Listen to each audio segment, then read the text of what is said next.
The Texas Legislature advances a bill allowing the Secretary of State to redo elections in Harris County.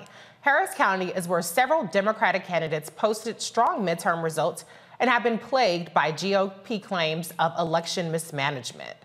The Republican-controlled Senate passed the bill Tuesday. It's now going before the House. If enacted, it would allow the Secretary of State to toss out election results in the state's largest county and call a new vote if there is a quote-unquote good cause. To believe that at least 2% of polling places ran out of usable ballots during voting hours. Joining me now is Texas State Representative Jarvis Johnson. Representative Johnson, thank you so much for being here today. My pleasure. Thank you for having me. Can you just talk a little bit about how this bill is laser targeting Harris County and only Harris County, as opposed to being something about election integrity across the entire state? Well, we've watched the entire session, even last session when Republicans passed bills that are targeted and aimed at Democratic cities and Democratic counties. We watched it last session with the whole defund the police, where they created a bill that was specifically for counties over 2 million people. That's only a couple of counties. That's Harris County in Houston and in Dallas. Then to this year, we're looking at a bill that is simply bracketed for 2.7 million people. That's only Harris County. Now, why are they doing that? Because Harris County is a blue county. We have elected all Democratic judges.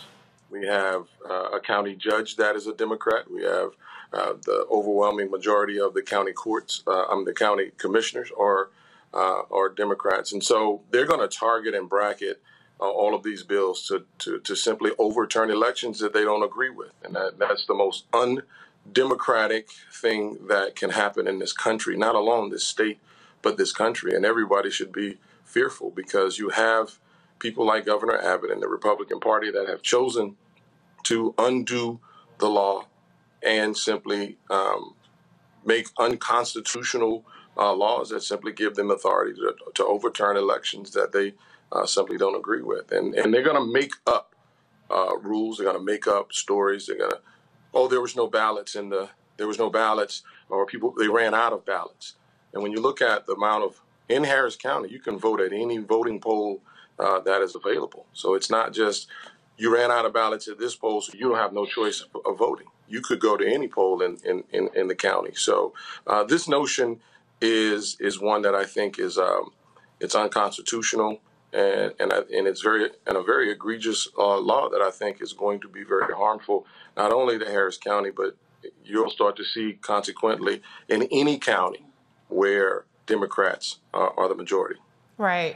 Now, how do you, as Democrats, deal with the messaging behind this? Because on its face, admittedly, it doesn't sound terribly unreasonable, at least that there's a requirement to have paper ballots at every polling place. But obviously, the fact that the Secretary of State can then overturn the election is extreme. So how do you really underscore how extreme it is to overturn and order new elections?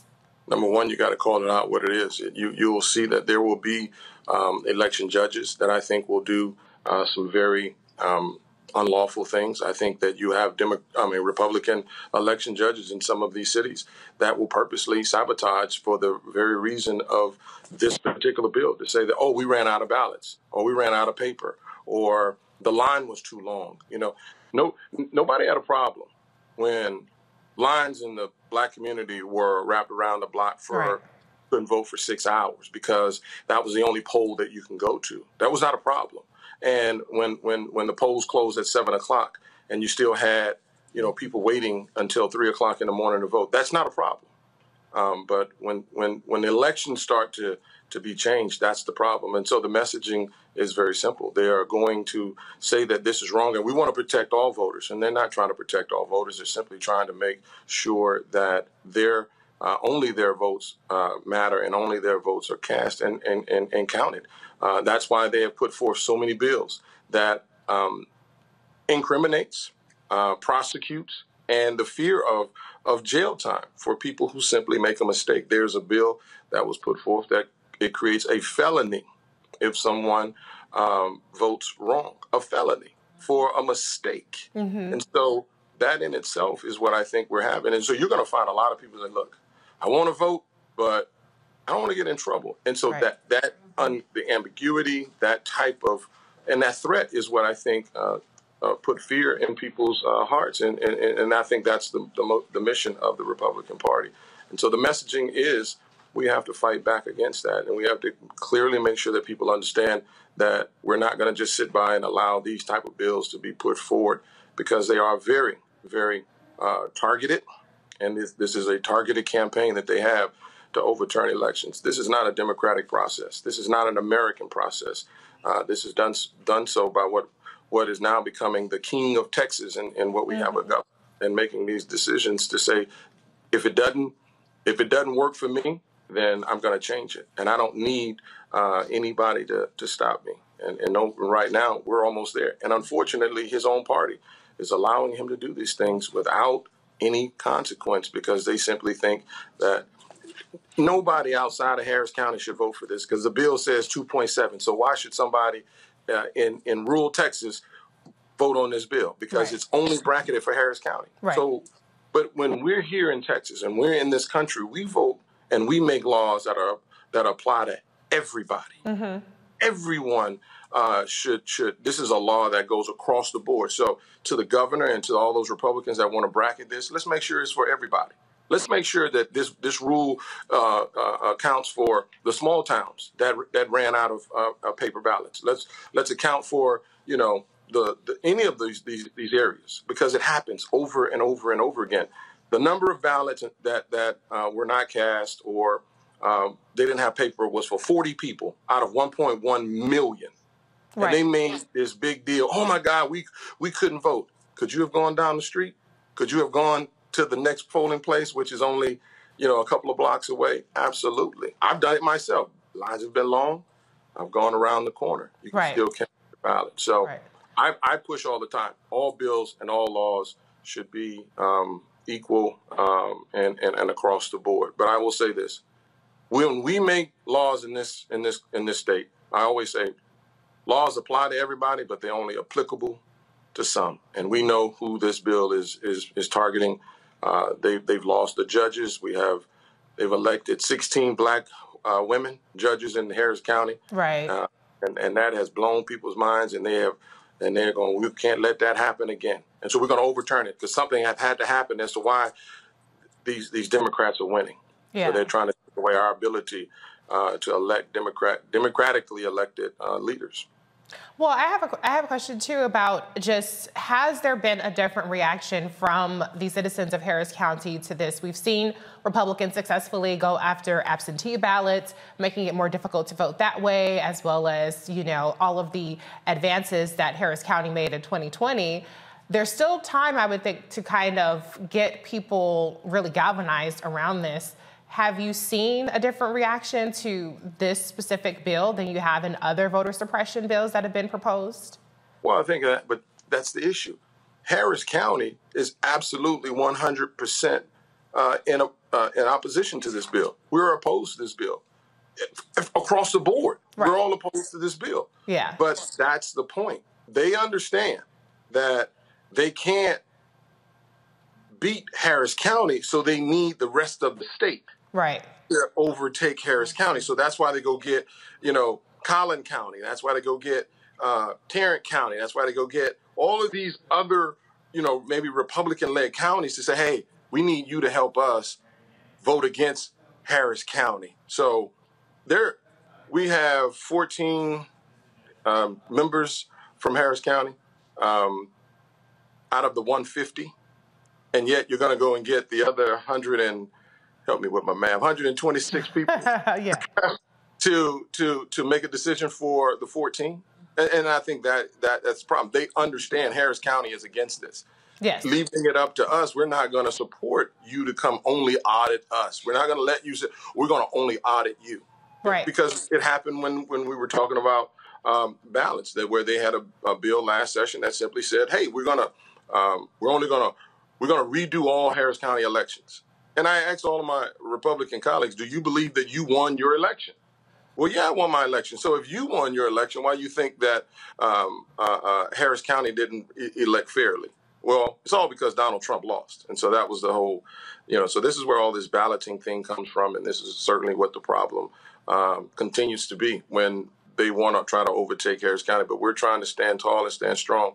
But they're bringing all the resources from all over the state to make decisions simply for Harris County, which is un-American and certainly unjustifiable and unconstitutional. Right, right. And I think that's a horrible precedent. And we're going to be, and if we allow something like this to happen, I think Republicans and Democrats have to start to look and understand that you have a governor that will pick and choose when and who he decides to go after, who he wants to be the next election. So these elections are not fair. They're not going to be, you're not going to be elected by the people. Right. It certainly feels like an opening salvo to just flat out disregarding election results and hoping nobody notices. We do have enough time to maybe get one or two questions from the panel in. So, Lauren, I'll start with you. Do you have a question for Representative Johnson? Yeah, Reecie, it goes back to what you were asking. What is the messaging? How do you respond to this? You're effectively dealing with a Republican Party that I think it's an open question about whether or not the Republican Party believes in democracy. And so how do you deal with that?